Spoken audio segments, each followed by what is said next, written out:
What's going on, everybody? Today is a big day because today is Midlife Live number 10.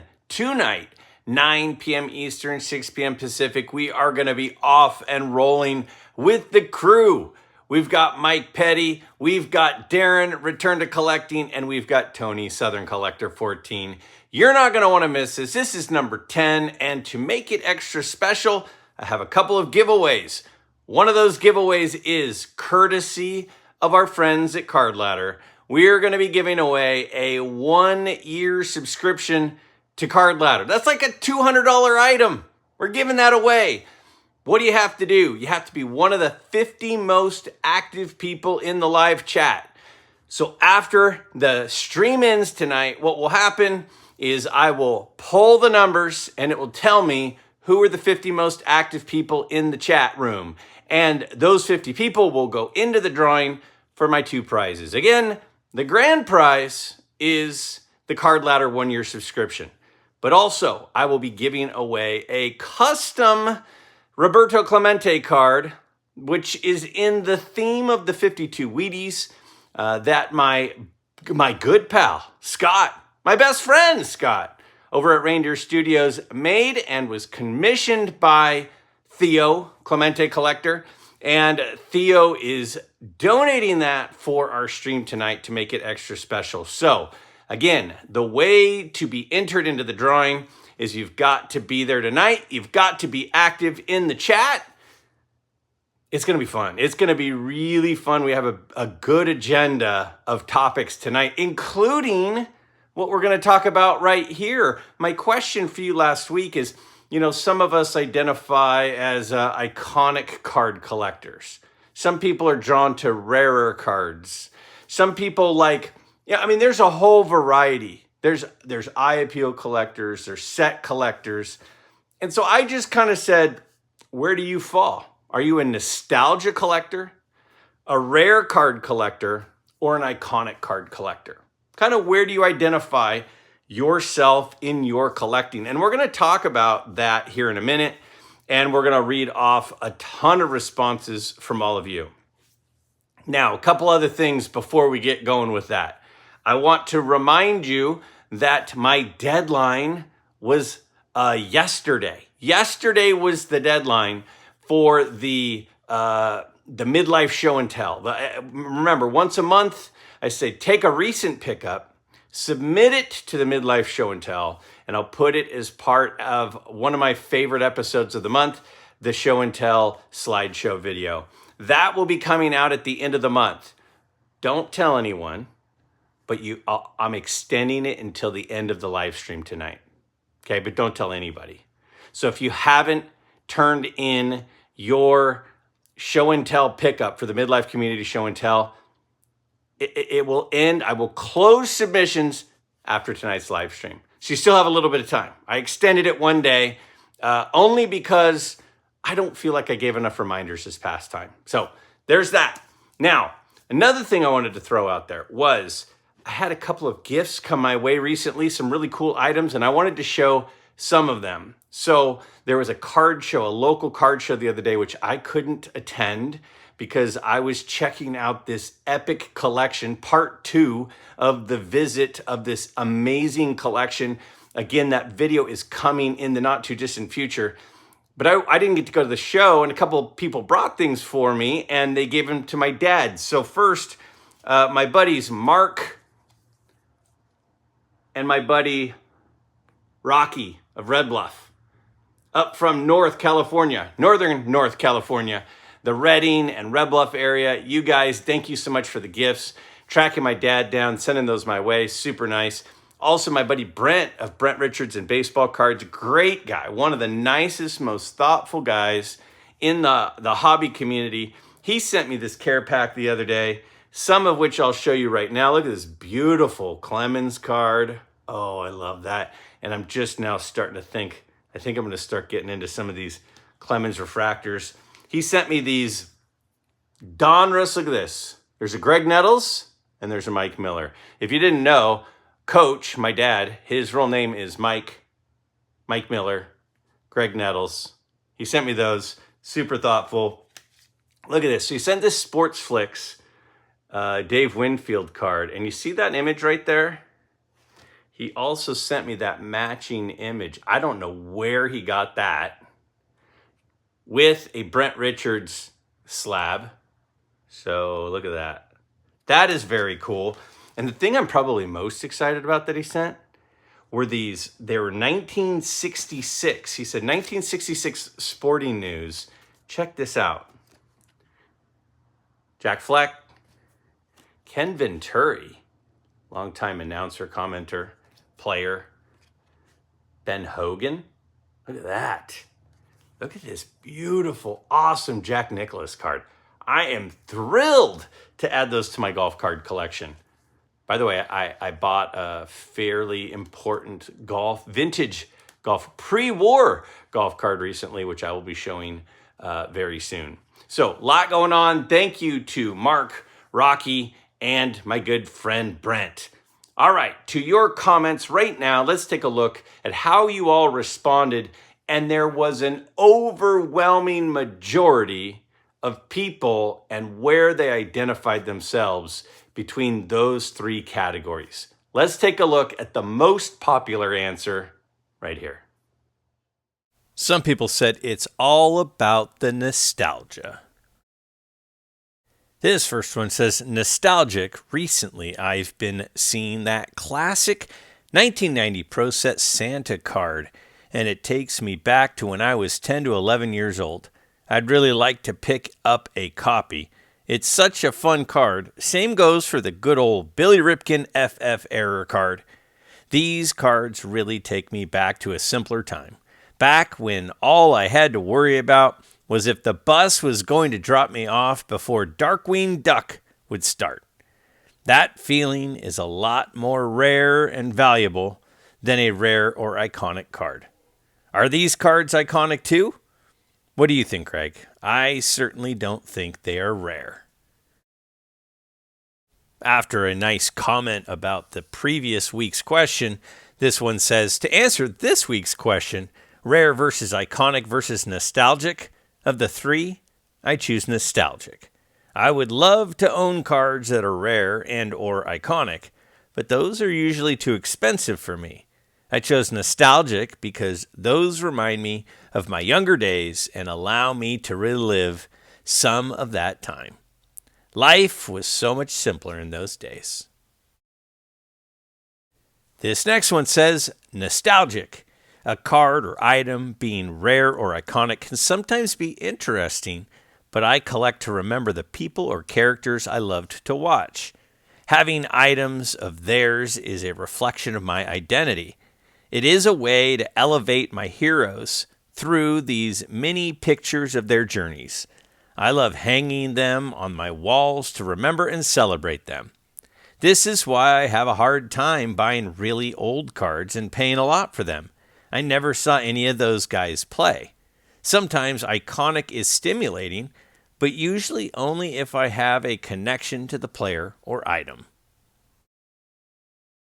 This next one says, in the way I collect, I am 100% in the nostalgic camp. It's most enjoyable to add something to my collection that has personal meaning. Rare items are always neat, and it'd be cool to have an iconic item that other people would drool over, but I see my collection as an extension of myself and my interests. A 1916 M101 Hub Leonard, as a member of 2 Red Sox championship teams, has much more meaning to me, and thus personal value, than a 1971 Thurman Munson or pre-war Frankie Frisch.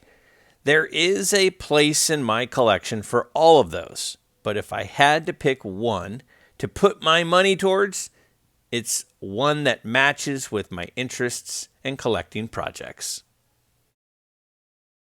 My good friend Carl from Australia says, my answer to this week's question is really quick and simple.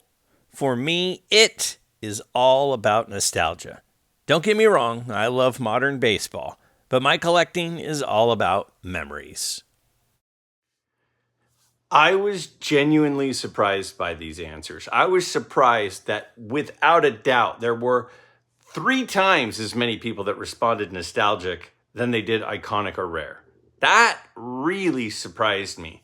Now, I know that a lot of us are in this hobby for a variety of reasons, and a lot of it is the simplicity of the days in which we were first getting into cards, and going back to those times is amazing. But one of the things that I think every kid goes through, every kid kind of dreams and they envision, what will their life be like?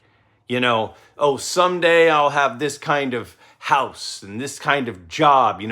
One of the questions they'd always ask you when you're in elementary school is, what do you want to be when you grow up, right? And everyone's, oh, I want to be a firefighter. I want to be a police officer. I want to be a, doctor, whatever it is people would say. And it's interesting. It's interesting because I, as a collector, and I think many of us as a collector, when we were first getting into cards, we were having fun, but we were always thinking about, oh man, if I could someday own a Mickey Mantle card, or if I could someday own a Hank Aaron card, or a Ty Cobb card, or a Babe Ruth card, or a Lou Gehrig card, or a Wilt Chamberlain card, or a Jim Brown card, or an autogram card, or whatever it is that you dreamt of. And a lot of the times it was the cards we saw on Beckett magazines, or the cards we saw on baseball card books, the pictures, and we would go, man, that would be amazing. Now, some of us were fortunate enough, like myself, to go to card shows. And when I would go to card shows, I would see cards in cases and go, oh my gosh. And that's one of the reasons why my Sadahara O card that I bought, I guess it was the very beginning of this year, was so special to me, because I remember where I was the first time I saw that card. And it's not a very common card. It is not a card that is out and about in cases all the time. But I remember seeing it, and it struck with me because I remember looking in the Guinness Book of World Records and seeing the number of home runs that Sadahara O had hit and going, who is this? And then you'd start to look him up. And remember, back before the internet, we'd look in encyclopedias, was the place you'd reference for all of your information. And I would look him up and just go, man, this guy is amazing. See the pictures of his, flamingo stance with his leg, pumped up, ready to swing and take a big swing at the ball. And then I actually acquired one.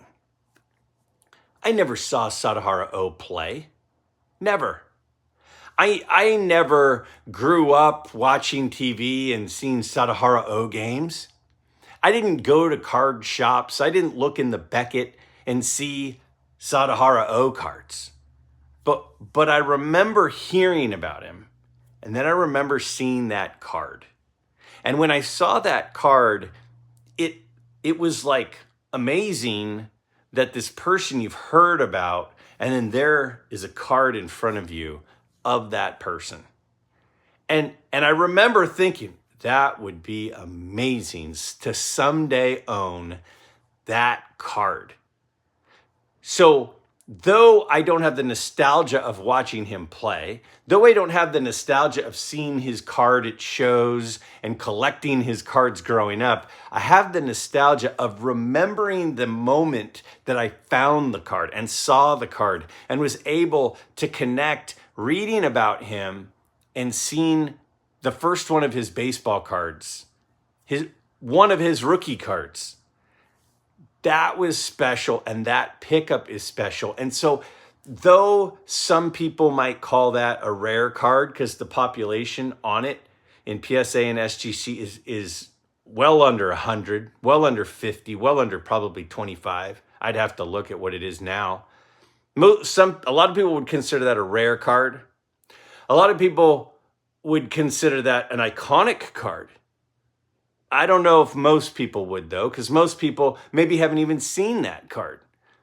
But for me, it was a nostalgia card, more than rare, more than iconic, because it took me back to the time when I remember looking in a case and seeing it. And so, though maybe your nostalgia is wanting to buy cards from the 70s and 80s and 90s that you saw growing up, but you didn't have, that you chased in packs, like the Jose Canseco rated rookie. Or maybe the nostalgia is who you watched growing up and looking up to. Or maybe the nostalgia are the cards that you never thought you'd own. When I, at the National this year, bought a Ty Cobb T206 card, I never, before about a year ago, I never thought I'd own a Ty Cobb card. I never thought that was even a possibility. I would see Ty Cobb cards as a kid in cases at the big shows, which usually were Labor Day weekend in San Francisco at the Moscone Center in the Fashion District. And I would see Ty Cobb cards and go, oh my gosh, that thing's got to be $1 million. To think that one day I would own one. So some of us, the nostalgia are the players that we loved. Some are the cards that we remember seeing and collecting.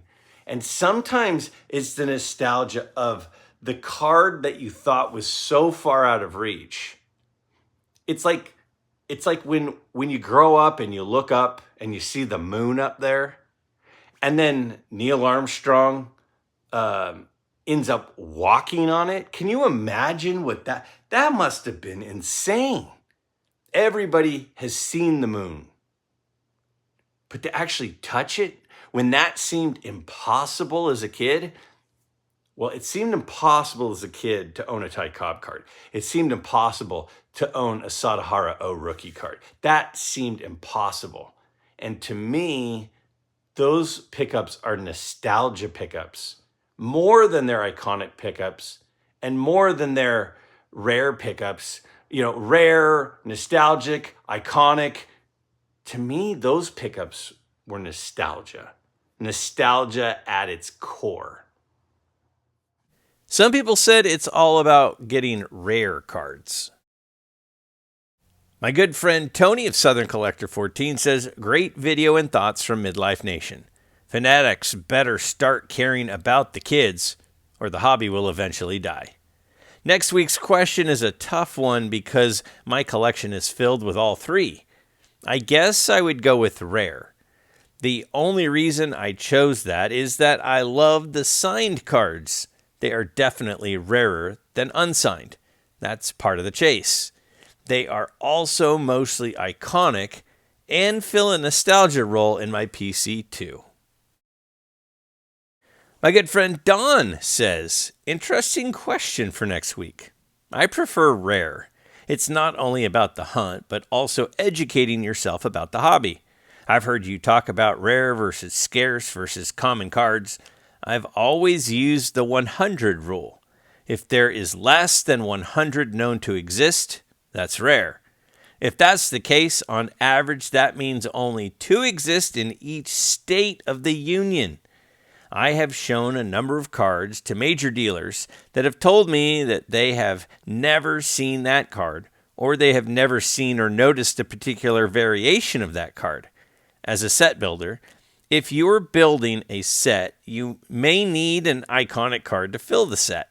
So with patience, the iconic card will come with time and focus. This hobby is a marathon, not a sprint. I have a number of cards that are probably rarer than Orlando's N302 Dunlap and not nearly as old. But very few people even know they exist. However, the Dunlap is the one I've never had a chance at. It will always be the carrot that keeps me looking. And it's because of that particular search that I was fortunate enough to find the others along the way. I'm probably in the minority of this opinion, and that's okay. It's just what has kept me in the hunt. Thanks. And our buddy Chris Hoge from Card Ladder says, I'm leaving this comment to promote this video. Great job as always. And on the topic of rare versus iconic versus nostalgic, I choose rare. Nothing gets my collector juices flowing like Rarity.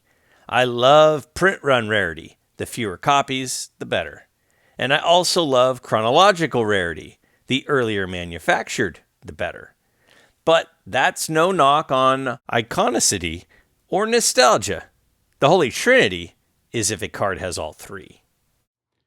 So one of the things I love so much about this community of people who are participants here with Midlife Nation, all of you, is the wide variety. We just heard 3 people. Tony, Southern Collector 14, who is predominantly a vintage baseball card collector. He's become more of a pre-war collector and loves vintage autographs on Playing Days cards. Specifically, Playing Days autographs on Playing Days cards. That's his MO, right? But then you got Don. Don, my buddy who lives in the Cleveland area. And what Don does is he is one of the best vintage football card collectors. He's got the Chickle set with all the variations. He's got the Mayo football cards. He's got some of the most iconic Gaudy cards. He's got an unbelievable vintage football card collection. And then you got Hoj. Hoj, who is House of Jordans. He is Jordan 1 of 1 collector, Jordan refractor collector, Christian McCaffrey collector. He's a guy who collects almost all modern. Now, he has an appreciation for other stuff too, but he's mostly a modern collector. He loves numbered cards. He loves all of the different parallels, the rare, super rare, limited release parallels. And those 3 people who collect completely differently all brought it down to the same thing. I love the rare card. Now, as I am more and more well-versed in the hobby, and I probably know 1% of what is out there in the hobby. I mean, the hobby is so vast for anybody to say, oh yeah, I know cards real well. Like, come on. Nobody knows cards that well. There's too much. That's like saying you know what the floor of the ocean looks like. No, you don't. No, you have no idea what the floor of the ocean looks like. So I have a lot to learn, and we all have a lot to learn.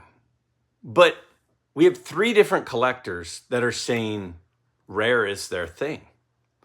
And as I get more and more into cards, as I research more, as I learn more, I'm constantly trying to watch and listen and read and get more well-versed in things that I'm not that familiar with.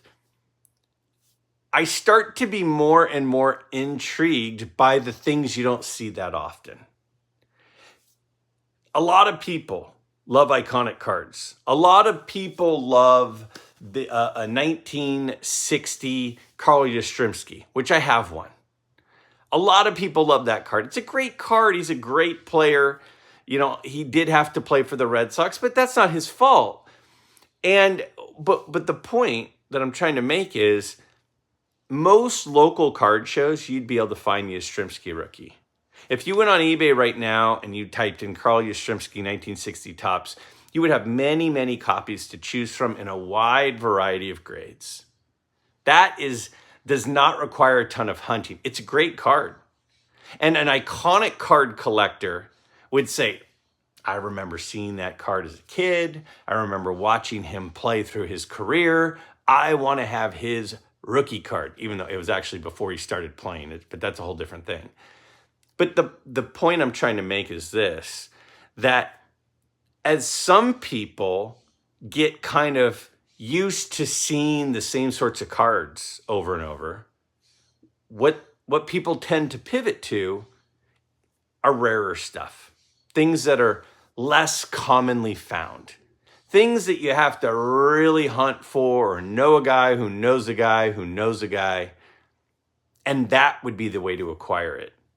When I think of some of the collectors that are most into rare, some of them are the ones that have been doing this the longest. If even my buddy Orlando of A Collector's Dream, Orlando is a long-time collector. I mean, decades. And he's had runs of all the players. He's had all the Mantle cards and all the Maze cards. He's had the sets. And what he's gotten to the point where he's like, I've had that. That was fun. But now I want the stuff that I didn't used to have the ability to attain and that I wouldn't find all the time. I find that the longer people are in the hobby, and this is not a direct correlation, this is not every single instance. But the longer people are in the hobby, the John Manginis, the Rick's Vintage Oddball Cards, the guys have been doing this for many, many years, the Dave Blue Jacket. What they tend to do, and not exclusively, but they tend to get most excited for those ultra rare cards. And that's like a whole lane in itself, are the ultra rare things that you never see.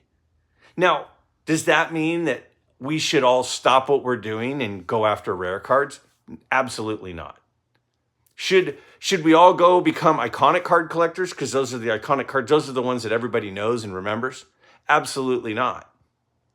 Should we go after the cards that make us, feel like we're 12 again? Not necessarily. What we have to do is when we have this menu, and we have this menu that will check certain boxes for us. And when I go to a restaurant and I choose something off the menu, I choose the thing that makes me happiest. I don't choose what my wife likes to eat. I don't choose what my friends like to eat. I don't choose the thing that I could take a picture of it and post it on Instagram and we'll get the most hearts. I choose the thing that I like the most. And if the thing that you like the most is the rare stuff, that's what you should go for. If the thing that you like the most are the iconic cards that all of us can close our eyes and go, the 52 Topps mantle. We all know what it looks like. We all know what the 54 Topps Hank Aaron looks like. We all know what the 1960 Carl Yastrzemski rookie looks like. If that's the thing that you like most, that's what you should order. Again, the hobby is a menu, and I am thankful for all the choices on the menu. I love going to a restaurant where there's 100 things on the menu. And I always order the thing that I think is going to make me the happiest. And if I order it and it comes and I go, nah, it wasn't that great, I'm not going to order it again. Next time I'm going to order something else. So if you're collecting something and it's not making you the happiest, you don't have to just collect it because you've been collecting it. You can pivot and collect something else. As you're going to hear with this next response, my dad used to be one type of collector, and now he's a different type of collector. Let's hear what he had to say. Some people prefer iconic cards for their collection. My dad says rarity is the lowest of the three tiers for me. During my second stage of being a collector, which happened because the host of this channel and his brother started getting into collecting, it was because of nostalgia. I wanted to recreate the cards I had as a kid. I enjoyed that for several years. When I was dragged back into the hobby by the channel curator, I started to learn more of the iconic cards in the hobby. Early 50s cards of the stars from my childhood that I had barely ever seen became my targets. They are way more expensive, making my pickups few and far between, but I love adding something really special from that time period. I love my dad's response there, not just because he's my dad. I love my dad's response because what he shared was, I used to collect like this, and now I collect like this. It is perfectly normal to change directions. It is perfectly normal to be going 80 miles an hour one way and go, I think I'm going to take this exit. That's okay. And because the asset, if you will, the cards, tend to have a fairly stable value unless it's ultra modern and you're dealing with prospects and you're prospecting, then the cards have relatively stable values most of the time. So if you decide to take that off ramp and go in a different direction, a lot of the time you can get your money back, or at least most of it, and sometimes you can get more back. I have had more friends in this hobby over the last year start to take big sections of their collection and liquidate it and transfer that money, which is stored in that card, into something different. I've had more of that happen in the last, year than the previous 2 years combined. I've not been a member of the YouTube card community for more than just over 3 years. But I've been a member of the card community for a really long time. And for a really long time, I remember it was sort of like a card would go into your collection and it would kind of stay there. But we have so many opportunities. There are so many ways that you can now liquidate your cards. You can now transfer these cards into this card. You can sell these cards here or there or there or there. That I think that we have more opportunities to change if we want to change. My dad changed. My dad was a nostalgia collector. He collected the 1959 and 60 Topps cards, those sets he built, and he just upgrade, just constantly looking to make them better and better and better so he could have the nicest set from 59 Topps and 60 Topps ever, because those were 2 of the years that he collected cards as a kid, and he was reliving that. And then when he eventually liquidated that, and then he recently got back into the hobby a few years ago, he's like, it's kind of cool to have this Jackie Robinson card or this Mickey Mantle card that I normally wasn't really looking at, because he was so focused on collecting those 2 sets. He didn't spend a lot of time at the cases and with the dealers of the other stuff. He was very, very focused. And now he said, I'm going to look for some of my favorite players from the 50s and some of my favorite cards of those players, and I'm going to go after those. And he has very much been buying iconic cards of iconic players that we all know in really nice condition. And he's building a completely different collection than he had 25 years ago, but equally, if not more awesome. I guess what I'm trying to say is, if you're a person who has been going down a road and you're feeling like you want to go onto a different route and a different road, it's okay to change your mind. My dad is having as much fun right now with the hobby as he's ever had. And he's doing it completely differently than he did the last time he was all in on the hobby. So give yourself permission to make some changes, because I think it's actually extremely normal and healthy to do that. For some people, they would say, well, it's complicated. The final comment this week says, I know you asked to pick one, but I feel rare, iconic, and nostalgia combined are what makes a collection unique. The 3 combined make a complete collection. You have the iconic cards to show reverence to the hobby, then the nostalgic players that keep you connected to the times in life you collected, the guys you loved. This is where your collection starts to take its own identity. And finally, the rare cards. These could be of iconic players or nostalgic players, but they round out your identity as the curator of your collection. You take all 3 and you have something that is unique to you to share with others who are passionate about the hobby.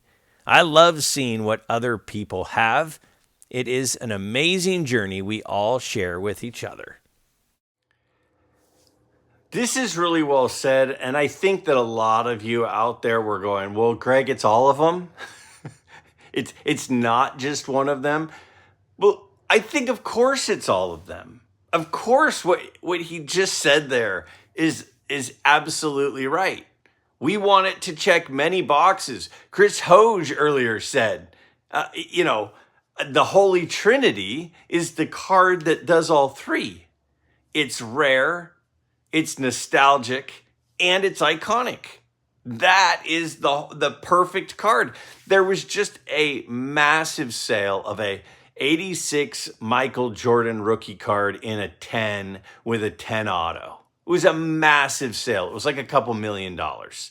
And it caught headlines and stuff. Why? Why is that card so expensive and in such high demand? It's as iconic as cards get. It's as rare as cards get. To get one in perfect condition with a perfect auto from Michael Jordan, that is insanely rare. So it is insanely iconic. It is insanely rare. And then which one of us, even if you're a younger person watching this, whether you're 90 or you're 15, I think that most of us could say there's some nostalgia in that card too. It's one of the cards that everybody knows. It's iconic, it's nostalgic, and it's ultra rare. That is the Holy Trinity. That is checking all the boxes. That is the perfect type of card for someone who collects basketball cards. Now, some of you, I wouldn't want that card. Well, probably because you're a baseball card collector. But maybe you love Mickey Mantle and there's a perfect 52 Topps Mantle with a perfect autograph on it. That would go for a ton of money. Rare, nostalgic, iconic. Any card that checks all three boxes, or even two of the boxes, is going to be in very, very high demand. Cards that only check one of these boxes usually are going to be pretty expensive. Now, I think that when we go shop for anything, if you go and you decide I'm going to buy a house, you want a house in a safe neighborhood. You want it to have good schools. You want it to be in a setting that you like, the climate and you want the weather to be nice. You want it to be comfortable. There are, you want it to be a certain size. And you say, and if somebody said to you, well, what do you want? Do you want safe? Do you want a large house? Do you want a nice climate? You go, well, I want all of them. But which one do you want more? That's what I did. I said, which one of the things that you all want, and we all want, do you want the most? That's the point. The point is we all want all of them. And when you're building your collection, you want to be looking at all of the boxes that a card is checking when you add it to your collection. Because remember, if you have money tied up in this thing over here, it can't be tied up in these other things. So to have money stuck in a particular card, what you have to make sure that you feel about that card is more joy by having that one than the other one of equal or lesser value. I feel personally like there is at times this feeling of like once you have a card, you're supposed to just like sit around and dream about it and carry it with you everywhere and look at it all the time. And there are cards that I've had that I feel that way about. It's like the honeymoon phase with a card. And that honeymoon phase on some cards lasts a really, really long time. Some editions are forever editions. My 54 Topps Ernie Banks is a forever card. It is a card I will never, ever liquidate. But a lot of cards I might. And this is another piece of it is I wish that I was blessed with millions and millions of dollars in my accounts. I wish that I could just, instead of taking these cards and moving them so I could get that other card, I wish I could keep that card and go get the other card that I really want. But that's not how it works for most of us. Most of us don't have an infinite amount of wealth. Most of us have to take some of our assets here to move them into assets here. And if you feel like you're stuck with something that you're not in love with, that's really how I'm feeling right now for everybody, is to say it's okay to move on from something that doesn't excite you anymore. It is okay. It is okay to see something that at one time brought you joy, but now not so much, and go, it's time to set it free. It's time to set that card free, and I'm going to put that into something else that brings me more joy. Just because you went to a restaurant once and you ordered that item doesn't mean you have to keep ordering that item. You're allowed to try something else on the menu. Don't feel like you're going that way. And I'm talking to myself as much as I'm talking to anyone, because I'm going through a lot of like mental processing and what cards am I feeling and not feeling right now. So I'm not just suggesting this for all of you. I'm also trying to convince myself.